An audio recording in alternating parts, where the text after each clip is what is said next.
Alors, de quoi on va parler de beaucoup de choses. On n'a pas trop de temps, mais on va résumer. Je vous conseille, prenez vos téléphones, c'est gratuit. Les sliders, prenez les photos. Parce qu'on va les survoler, on va expliquer, mais prenez, ça va être intéressant pour vous. J'ai un invité de marque. Il ne s'appelle pas Marc, mais Jean-Philippe. Notre invité, c'est un juriste, comme vous pouvez le voir. Et bientôt, il lancera une start-up qui s'appelle Rubato.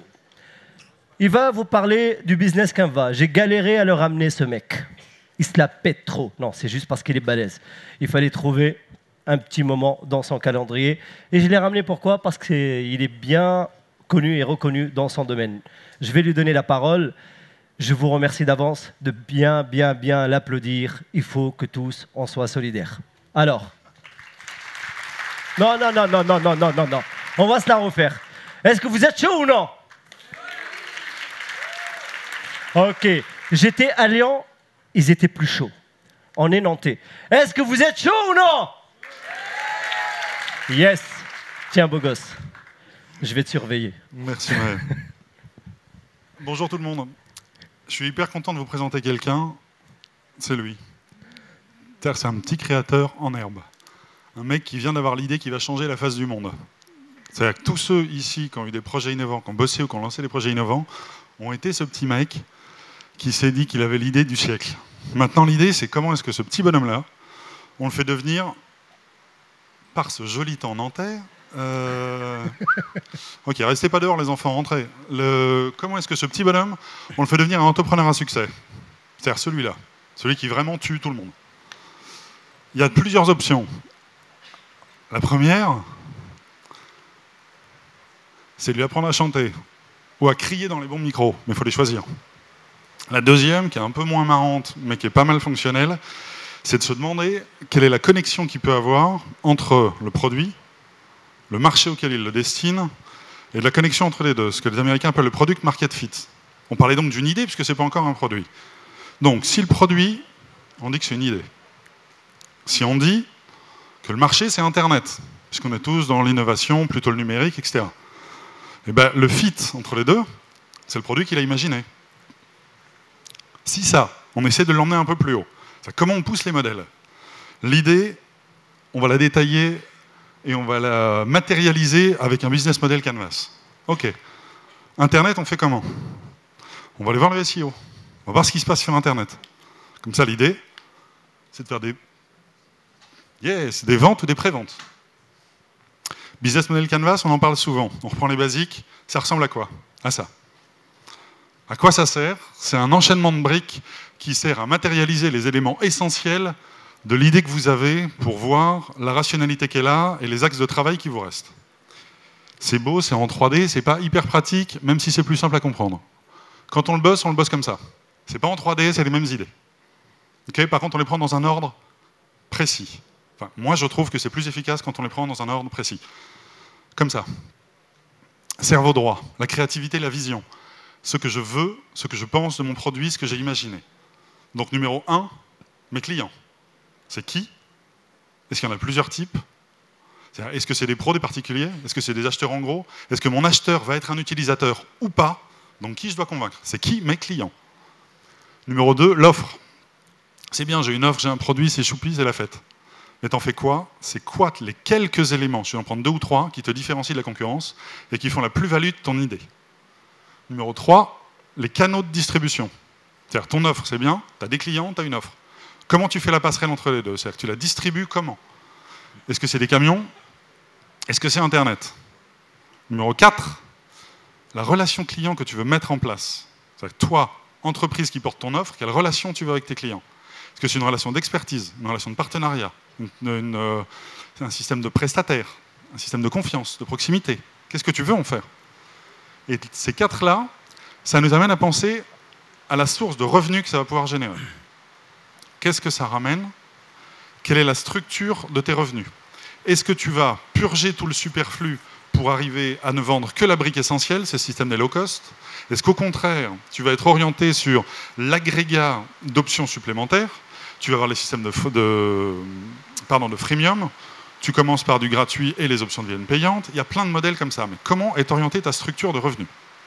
Une fois que tu as fait tout ça, c'est-à-dire tout ce qui est sympa, qui fait que tu dis du bien de toi, que tu t'entends bien avec tes clients et que tu gagnes des sous, la partie qui est un peu plus rationnelle. Un peu plus rationnelle, un peu la rigueur. C'est-à-dire pour délivrer les 5 premières briques, qu'est-ce que ça te coûte et qu'est-ce que tu dois faire? Numéro 6, les ressources. Quelles sont les ressources indispensables dont tu as besoin pour délivrer ton offre via ces canaux de distribution pour cette relation client-là? De quoi tu as besoin? D'hommes, de machines, de transporteurs? De quoi tu as besoin? Quels sont les 3 éléments dont tu as besoin? Après ça, tes activités clés. C'est-à-dire pour que tu arrives à faire tout ce qu'on vient de dire là, c'est quoi les quelques éléments principaux que tu dois faire tous les jours, 3 fois dans l'année, mais en tout cas que tu dois faire de manière extrêmement concentrée parce que c'est crucial. Ça débouche sur tes partenaires clés. Partenaires clés, pareil, de plein de nature. Ça peut être un prestataire dont tu ne peux pas te passer. Ça peut être le salarié que tu vas avoir besoin d'associer.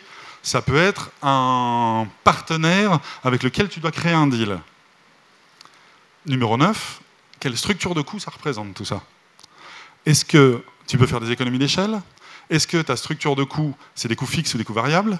Quels sont les 2-3 éléments qui vont te coûter le plus cher et que tu dois suivre de près, parce que la rentabilité de ta boîte est liée à ça?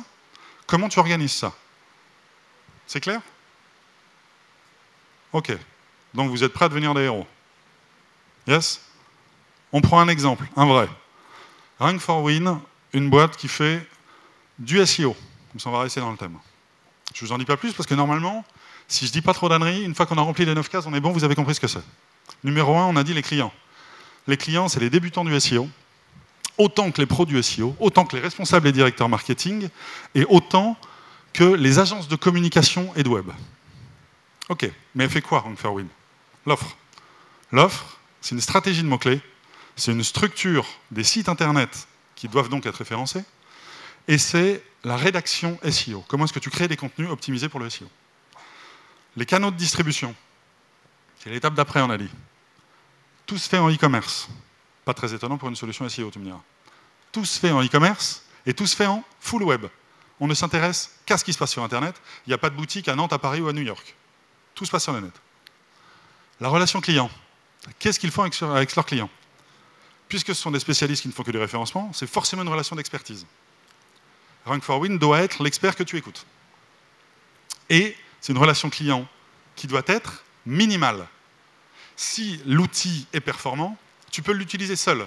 Donc il ne faut pas besoin que tu aies besoin d'appeler le SAV 3 fois par jour. Donc ta relation client, elle doit être experte, mais minimale, pour démontrer la force de ton outil. Qu'est-ce que ça ramène comme revenu? Comme revenu, plateforme, pas compliqué, c'est un abonnement. Super. Qu'est-ce qu'on peut dire de plus de ça? C'est une solution qui est orientée service. On va augmenter le plus de services possibles et de petites options supplémentaires pour que tu sois autonome dans ta rédaction, que tu puisses scruter ta structure ou que tu puisses avoir un jeu de mots-clés qui se développe. Mais c'est du haut de gamme. C'est quand même la majorité de nos clients sont des pros et les débutants du SEO sont donc des gens qui sont porteurs de projets, qui veulent faire du business, donc qui ont besoin d'investir sur ça. Donc c'est forcément une relation haut de gamme. Donc c'est des revenus, tu es positionné haut de gamme. Par contre, tu es sans conseil. Pas de conseil personnalisé. C'est de la consommation de plateforme. Parce que si tu as du conseil personnalisé, c'est que ta plateforme n'est pas assez performante pour être autonome. Donc tes revenus, ils sont structurés comme ça. Qu'est-ce que ça donne du côté de la rigueur? On commence par les ressources. Les ressources, il te faut des développeurs quand même. Parce que c'est bien, c'est une plateforme, il y a un peu de technique là-dedans, il va te falloir des développeurs. Donc ça coûte forcément du temps, des ressources. Tes serveurs web. Si tu fais de l'optimisation de SEO, tu as quand même besoin de grosses machines de calcul pour voir ce qui se passe sur le web et t'aider à faire mieux. Donc tu as des serveurs, ça va te coûter. Et du marketing. Parce que si tu veux que ta plateforme soit autonome, être haut de gamme, mais que tes gens puissent l'utiliser seuls, il faut que ton service marketing puisse anticiper l'évolution des attentes de tes clients, faire évoluer les options dont on a parlé, pour faire augmenter la qualité de ta prestation de SEO. Les activités clés que tu dois faire tous les jours. Moi, j'en ai vu 2. C'est bien s'entendre et bien connaître les normes et les réglementations qui sont mises en place par tous les moteurs de recherche. Parce que s'ils les modifient, ça modifie les critères que tu dois prévoir pour encadrer la rédaction des gens qui vont utiliser ton outil. Donc tu as intérêt à suivre la réglementation et l'évolution de tous les browsers. Deuxième point, tu as besoin de vendre. C'est bête, hein, c'est rationnel, c'est pas marrant, mais tu as besoin de vendre. Ça veut dire expliquer, convaincre, encaisser. Ça prend du temps. Donc c'est un coût. Les partenaires clés, du coup, bah, tu as besoin de web, designer, tech, donc tu as besoin de monde qui fasse de la technique, tu as besoin de Google, parce qu'on a parlé des browsers, c'est bien, mais enfin, quand même, on a jusqu'à preuve du contraire Europe. Europe, Google, 92% des recherches. Donc, si tu t'entends bien avec Google, tu as déjà fait une grosse masse du boulot. Dernier point, la communauté des référenceurs. Pourquoi est-ce qu'ils sont stratégiques? Parce que d'une part, c'est ceux qui vont être le plus friands de ta solution. Deuxièmement, c'est tes concurrents directs. Les gens qui n'utilisent pas la plateforme vont probablement voir les référenceurs. Donc tu as besoin d'eux pour que ça reste des amis et pas des ennemis. Quelle est donc ta structure de coût? Les développements fonctionnels. Parce que si tu veux faire évoluer ça, tu as intérêt à avoir un sacré temps humain et de ressources d'investissement de serveurs ou de techniques pour délivrer ta solution. Tes coûts, ils sont orientés comment? Ils sont orientés valeur. Qu'est-ce que ça veut dire? Orienté valeur, ça veut dire que tes coûts, tu peux faire des économies d'échelle. Tu vas investir avec un développeur, du temps de recherche, de la R&D, etc. Mais tu l'as fait une fois, tous tes abonnés ou tous les gens qui vont l'utiliser vont rentabiliser ce seul investissement. Hormis peut-être l'évolution de ton infrastructure. En tout cas, tu as plus de gains que de coûts. Tu investis une fois fort, mais ça se rentabilise sur le nombre. Donc tu as des économies d'échelle possibles. Est-ce que j'ai été clair? J'ai fait vite, mais est-ce que j'ai été à peu près clair? Ouais, je vois personne qui me jette des tomates, donc c'est bon, super. Ok. Si moi j'ai compris. Maintenant, moi j'ai une bon. question, ça. Parce que c'est bien, on a tout écrit, c'est dans ma petite tête, c'est génial. Mais en vrai, si vraiment tu joues tes sous, tu as cette tête-là à la fin. Genre, c'est bien ce que j'ai fait ou c'est un espèce de fantasme? Je me suis fait plaisir moi-même, avec des potes, tout ça. Ben, ma conviction, c'est qu'il faut aller voir ce qui se passe de l'autre côté du miroir. En vrai. Et là, c'est plus moi qui parle. Et là, moi, personnellement, j'ai compris que c'est un Ça me fait milieu plaisir. où je comprends rien du tout. Sincèrement, merci beaucoup. Ça On peut l'applaudir même au milieu de la conférence parce qu'il le mérite. Et je me permets, vous êtes en live sur Facebook. Pourquoi? Parce que vous êtes géniaux ou génial. Choisissez le mot qui vous plaît. Et là, c'est une page blanche. C'est le syndrome de la page blanche, par exemple, chez les rédacteurs. Et c'est le problème de beaucoup de startups. Là, par contre, le live, salut, ciao. Et là, beaucoup de startups, dès qu'ils ont la bonne idée ou la bonne fausse idée, comme il dit mon ami, fausse bonne idée, exactement, ils veulent se lancer. Ils vont voir une entreprise qui va faire une étude de marché. C'est génial. On veut savoir si on a du marché. D'abord, est-ce qu'il y a des start-upers ici? Ok, ok. Il n'y a pas de start-up? Ok, si, ça va. Alors, c'est pour vous. Pour les entreprises, c'est la même chose. Ça, c'est moi. Je travaille, ça m'arrive. Tout simplement, Dailycom, c'est un laboratoire de recherche SEO. On ne va pas faire de la com, on est les créateurs de Hello Redacteur, de WriteUp, de WPcoran, etc. On s'en fout. C'est quoi une start-up? C'est un dilemme. C'est comme les incubateurs et les accélérateurs. Les gens, ils ne font pas la différence. Un incubateur, ça vient du nom d'une machine. L'incubateur des œufs pour que ça devienne des poussins. Et l'accélérateur, c'est quand votre start-up, déjà, elle démarre, c'est un coup de pouce pour vous accélérer. Pareil, les start-up, il y en a plein qui ne savent pas c'est quoi une start-up. Une start-up, elle ne peut jamais faire du service. Elle ne vend que des produits. Ça veut dire un SEO ou un développeur, c'est du service. Il ne peut pas dire « je suis une start-up ». C'est juste, il se ment à lui-même. C'est simple. Malheureusement, vous n'allez pas aimer ce que je dis parce que j'ai un gros défaut dans ma vie. C'est que je dis ce que je pense. Mais il y en a plein qui me disent « non, il faut dire la vérité ». Alors, si vous êtes une société de service, oubliez ce prestige de se dire start-up pour être plus jeune. On est ce qu'on est. Si vous êtes des créateurs de produits innovants dans la technologie, vous êtes une start-up. Par contre, si vous innovez une nouvelle baguette française, vous n'êtes pas une start-up. Parce que la start-up, c'est que dans la technologie. Que ça nous plaît ou non. Et c'est Wikipédia qui le dit.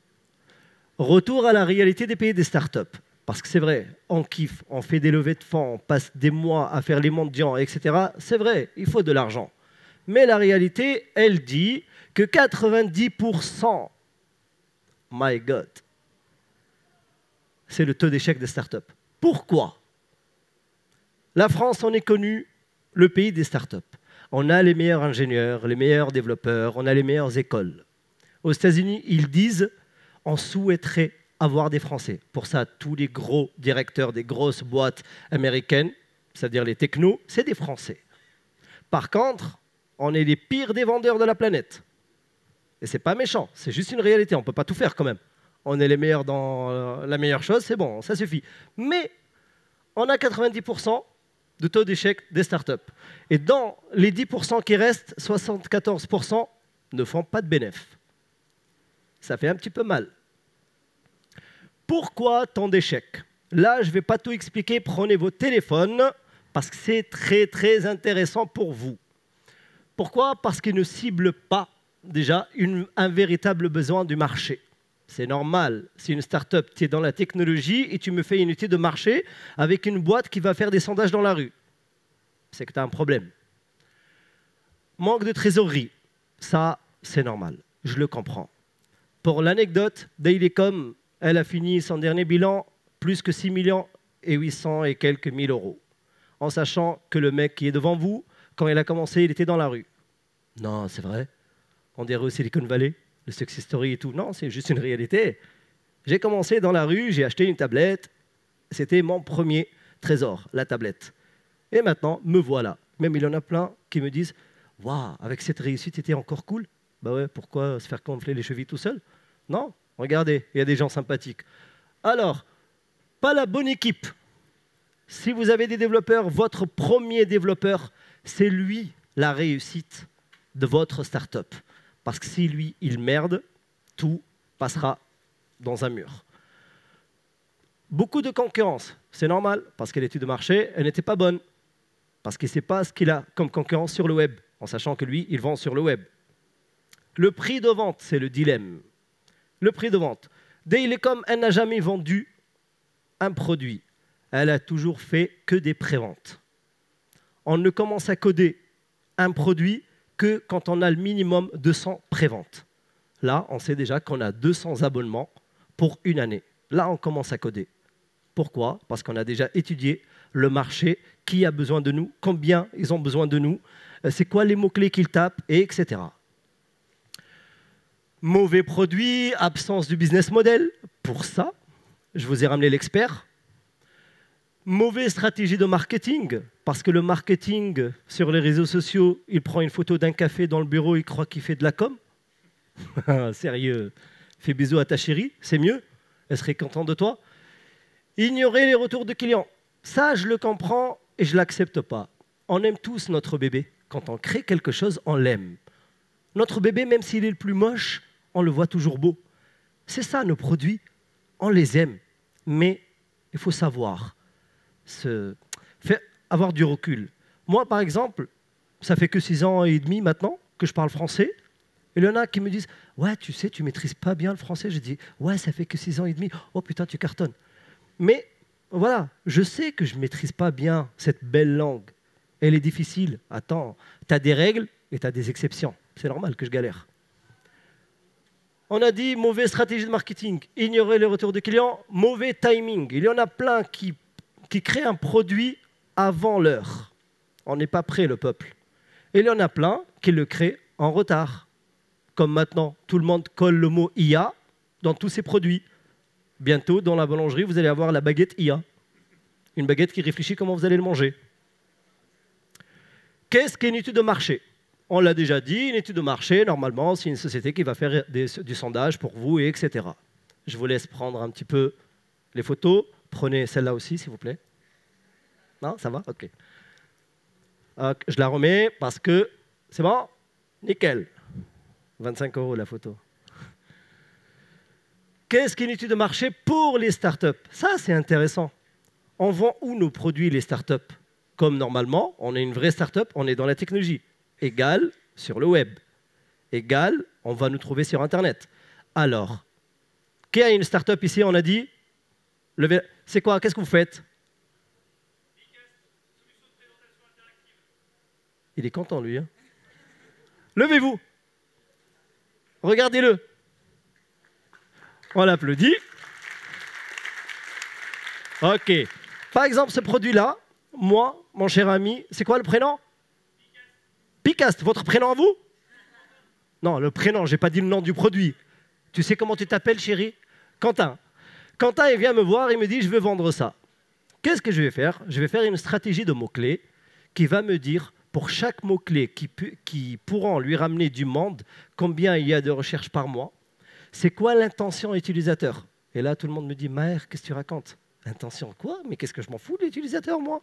Ben si, parce que lui, il va utiliser des termes techniques. Vous, madame, vous, jeune homme, vous, jeune fille, vous connaissez vos mots dans votre boîte, mais vous ne savez pas les gens, comment ils cherchent.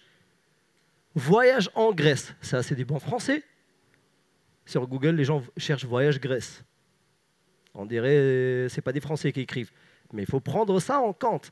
L'intention utilisateur, elle est très importante. Il faut savoir le volume de recherche des mots-clés qui vont vous ramener du monde. La faisabilité aussi, est-ce que c'est faisable ou non? Je ne vais pas attaquer le mot-clé location appartement Nantes, que je suis une petite start-up, jamais de la vie. J'arriverai, il me faut peut-être 2 ans ou 3 ans de travail. Alors, avant de commencer, étudions quelques chiffres. 50% de la population de la planète Terre a l'Internet. C'est cool, ça veut dire qu'on a un très grand marché. 1 milliard de mots-clés recherchés par jour. Non, 100 milliards, pardon. 100 milliards de mots-clés recherchés par jour. Alors, vous savez bien que vous avez du terrain où jouer. Oui, mais moi, je vends pour le B2B. Il y en a plein qui vont me dire « Ouais, mais moi, tu sais, les petits clients, là... » Non. B2B, 93% des acheteurs B2B commencent leur démarche sur Google ou Quant. Pour nous, les Français, c'est un super nouveau moteur de recherche qui va cartonner bientôt.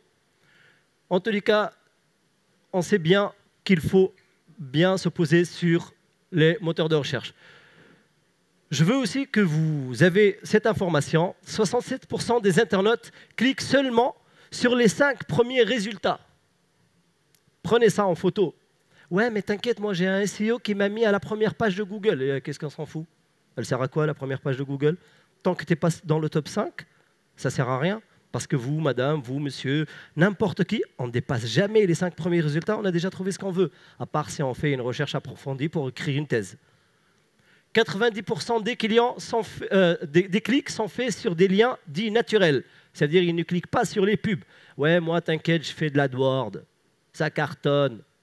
Bah, moi, je te crée demain un petit script qui va cliquer à ma place sur ton AdWords. C'est bon, t'as fait faillite.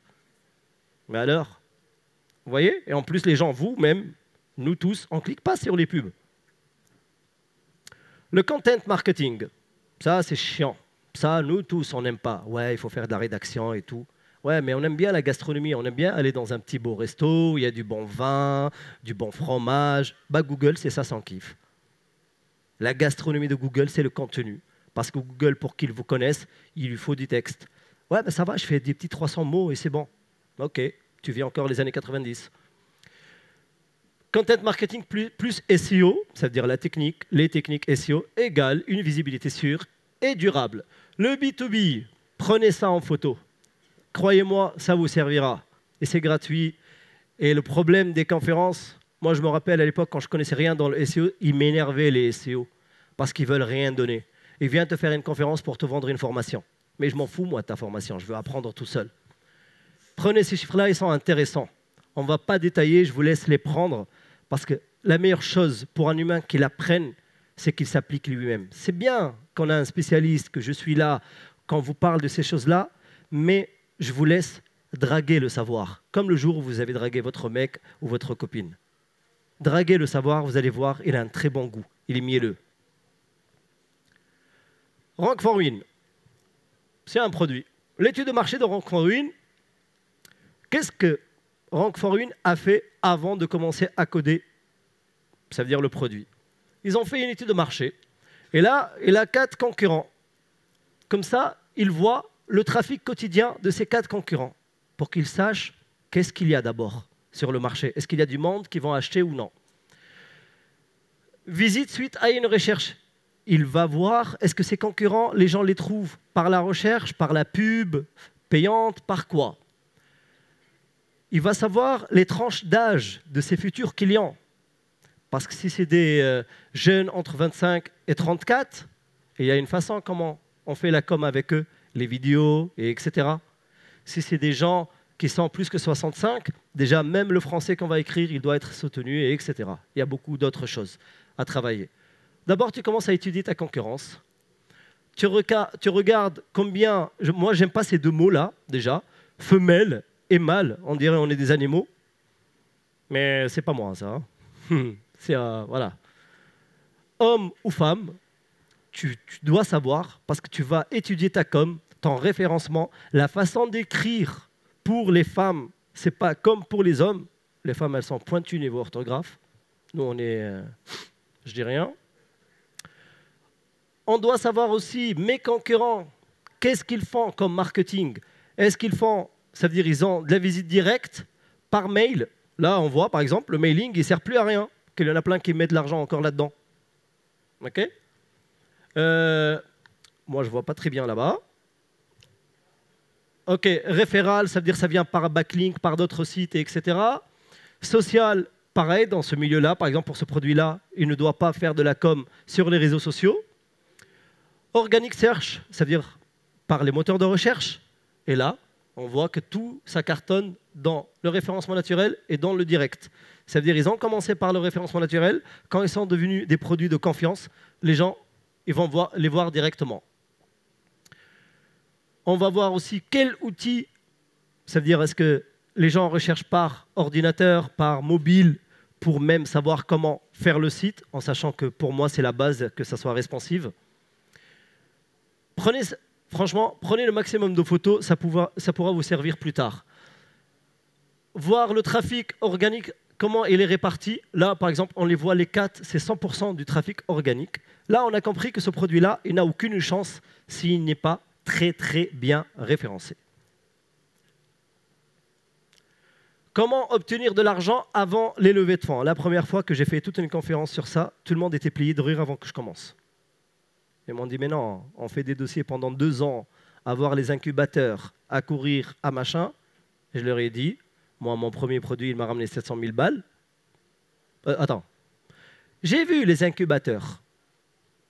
Quand j'ai vu que, non, ils ne veulent pas, je me suis dit, qu'est-ce que je vais faire? Je ne vais pas refaire un dossier devant une jury à nouveau et parler, s'il vous plaît, machin.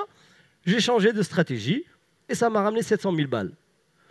Parce que tout simplement, à l'époque, c'était ça le produit, que maintenant on l'a lâché gratuit pour tout le monde. Le jour où je suis arrivé devant les investisseurs, que normalement tu dois leur dire, s'il vous plaît, je crois à mon produit, même ma femme, elle m'a dit, chérie, je suis fier de toi et tout. Je leur ai dit, regardez, les gens qui cherchent les mots-clés directs qui vendent mon produit, qu'est-ce qu'ils vont trouver? Sur tous les mots-clés, je suis le premier et le deuxième. Je suis le premier. Je suis position 0. La position 0, c'est le rêve de toute entreprise et de tout SEO de les avoir. Ça veut dire Google, il témoigne que tu es le mec de confiance pour ce milieu-là, par exemple. Regardez, même des positions 0, 1, 2, 3, 4, 1, 2, etc. Et quand je leur ai dit, regardez, tout seul, j'ai réussi à faire ça. J'ai réussi à faire des préventes. Pourquoi? Parce que les gens, ils m'ont trouvé déjà. Ils se sont inscrits sur le site, ils ont payé des abonnements. Alors maintenant, si vous mettez un petit peu de sous, on pourra accélérer beaucoup plus. Et moi, entre nous, je vous le dis honnêtement, maintenant c'est bon, j'ai reçu l'argent, ils peuvent l'entendre, même s'ils voient la vidéo. À l'époque, je me suis dit, s'ils me donnent 100 000 balles, 200 000, c'est waouh, je rêve. Je suis rentré avec 700 000 balles. Pourquoi? Parce qu'ils ont vu des chiffres et des abonnements déjà payés. Et c'est ça le business plan, c'est quand tu le prépares, comme il a dit Jean-Philippe, tu dois prendre tout ça en compte avant même de commencer à créer ton site ou ton business et ton produit. Par exemple, je leur ai montré, regardez, on est toujours les premiers, regardez tous les mots-clés, on est les premiers, en augmentation toujours, on est premier, première page, ça veut dire deuxième page un petit peu. Et là, ils étaient convaincus, et c'est ce qu'elle doit faire toute start-up qui veut vendre un produit. Avant même de gaspiller votre argent et votre énergie à développer votre produit, créez un site déjà optimisé pour le référencement naturel, optimisé, ça veut dire responsive, rapide, ça veut dire que les pages elles s'affichent rapidement. Soyez les premiers sur vos requêtes. Les clients, ils vont venir vers vous. Vous n'avez plus à les appeler, s'il vous plaît, on vend ça, ou etc. Ils vont vous trouver sur Internet. Ils vont acheter vos préventes. Et croyez-moi, ça marche. Je suis un homme heureux maintenant. Ce n'est pas parce que juste j'aime ma femme, je suis marié et je suis très content. Non, c'est parce que j'ai cru que j'allais galérer comme beaucoup de monde. J'ai galéré.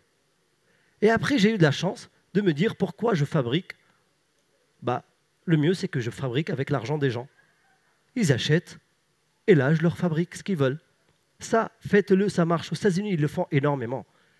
Ils te vendent un produit qui n'est même pas... tiens, dans l'immobilier, on a EP, c'est une grosse boîte nantaise.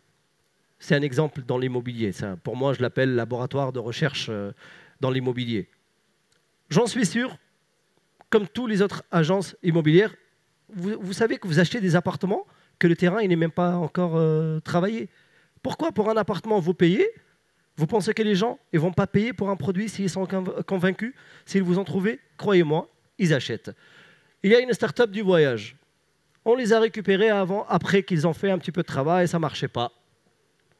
Qu'est-ce qu'on a fait? On leur a dit, toute votre stratégie elle est fausse. Pourquoi? Parce que... C'est quoi votre prénom? Stéphanie. Votre chéri, comment il s'appelle? Emmanuel. Manu, je ne sais pas si tu nous vois, en tous les cas. Ok. Manu, un jour, il arrive voir Stéphanie. Chérie, tu vas être fière de moi. Je vais dire, comment, mon amour? J'ai acheté un terrain en fin de compte, on va construire la maison de notre rêve. C'est vrai, elle est émue, elle est heureuse. Et là, lui, il va faire la connerie, il va lui dire, tu peux appeler les maçons, s'il te plaît? Et là, elle va lui dire, mais t'as un problème?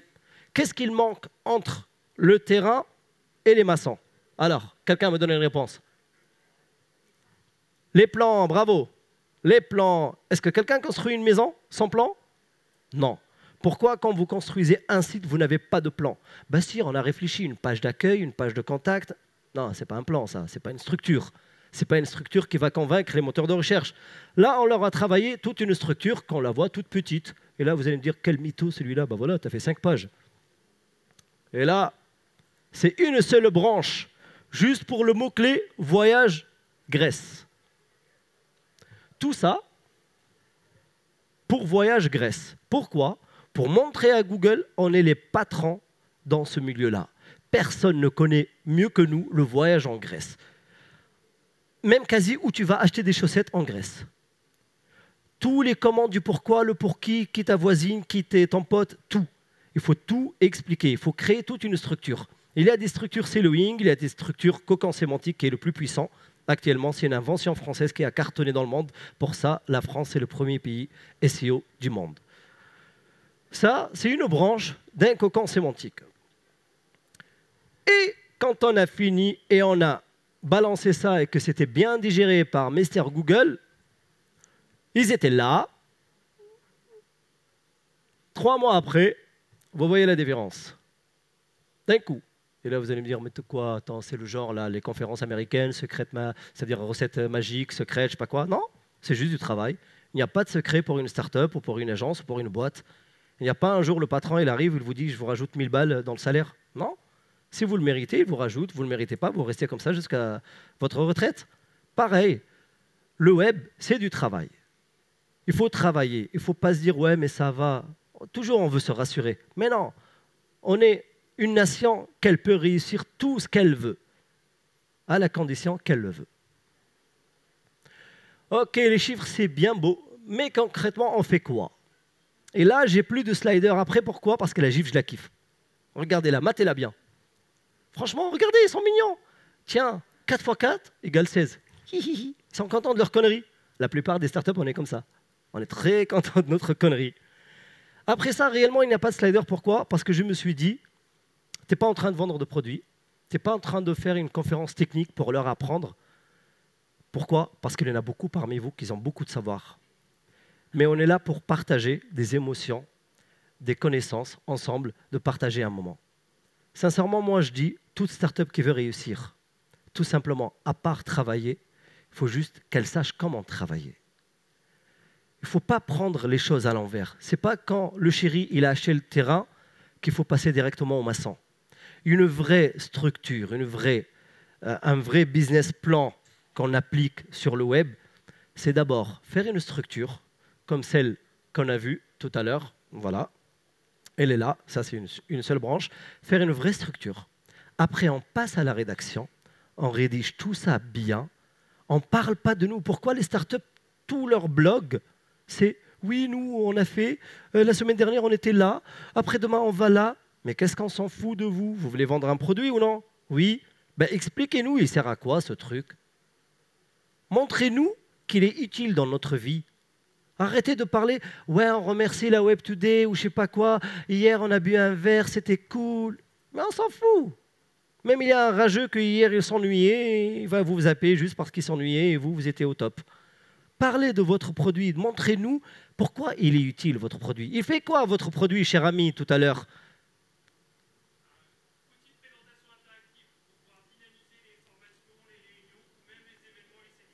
Ben voilà. Là, moi, je vois 50 rédactions déjà.